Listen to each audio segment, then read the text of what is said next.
One of the main motivations I have for starting this page is that I got really frustrated and disheartened at the fact that I felt like the deen that is like running through my veins and the things that I've been taught to do with Islam were all like gatekept and in the hands of the absolutely perfect Muslims.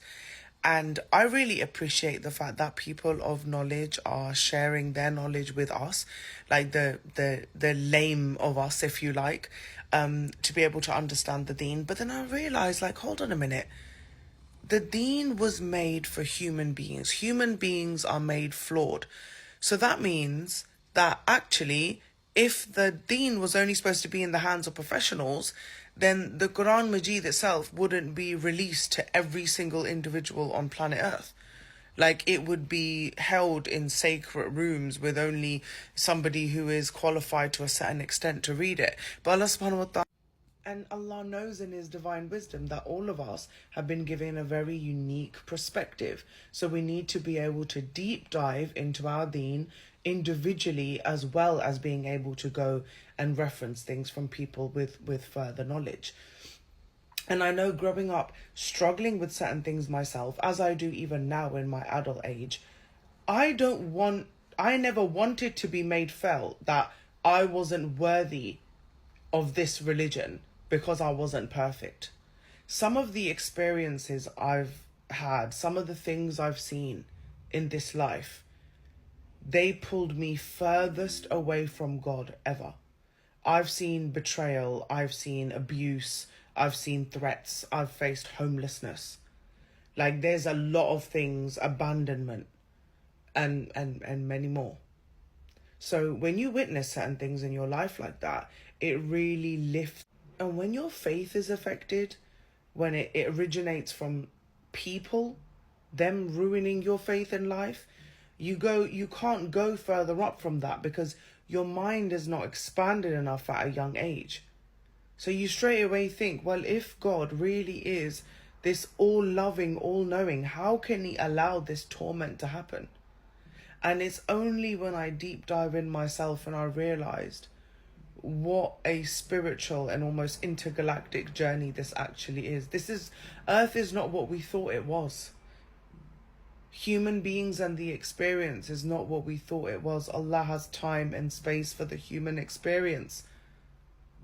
He has given certain commands and also given the acknowledgement that not everybody will have the capacity to follow all of these commands, but you must try your best. So yes, we should utilize people of knowledge, and I absolutely do. I have a list of people I absolutely adore and love to watch because their knowledge is unmatched about the deen, especially when it comes to historical context of the time of when certain things were written, because it really helps you put it in perspective. But I refuse for the deen to be taken out of the hands of the average Muslims. Not all of us have the capability to be as strong as others. And the ones that are strong, they should be helping guide us and pray for us rather than criticize us. So I don't want to be made felt that I don't have the right or the capacity or the almost like people make you feel like you have the audacity to talk about the deen if you're not perfect. I reject that notion. I completely reject that notion. The Quran came down to everyone. Everyone's perspective is beautiful. So like me and many, many other way more popular influencers than me, who are not the perfect looking Muslims, are making these initiatives to open the door for all of us. Because faith starts and develops and evolves differently for every single individual. And if you face people that are telling you like you're doing it the wrong way and this isn't right and that isn't right, you're meeting with someone who the deen didn't touch them in their heart. It's not true spirituality when you still obtain the ability to criticize others, knowing that you have flaws of your own.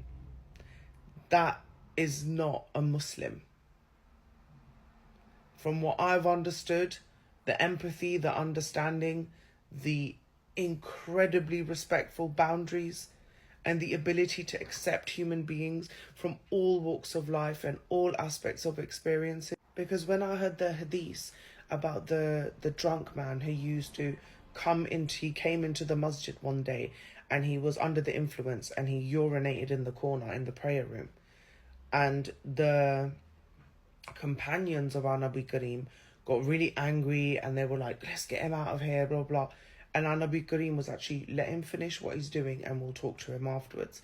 The level of patience, the level of understanding of the human experience, the acceptance that sometimes ignorance isn't out of choice and that we need to learn from people's communication and actions, like the lessons behind those deep philosophical meanings. So when you hear hadith scriptures like that and then you see Muslims in real life and how critical and how shaming they can be to other Muslims, it's actually heartbreaking. We are not here to critique each other's journeys. We're here to support each other through our journeys. And the main thing is to understand the context in which things are being said. Because unfortunately, the main thing that I've noticed is that these people that, they demonstrate very harsh elements of the deen and they hold it with pride and they shun everyone else that is unable to reach that particular level of them. That is just a complete lack of empathy for the human experience, and it's arrogance, because you're denying the truth of the fact that other people are in different places than you. And you're also denying the truth of the fact that you're not perfect. And you're also denying the truth that Allah subhanahu wa ta'ala can see things that other human beings can't see. And real spiritual people, that reality humbles them and they're kinder to people rather than critiquing them.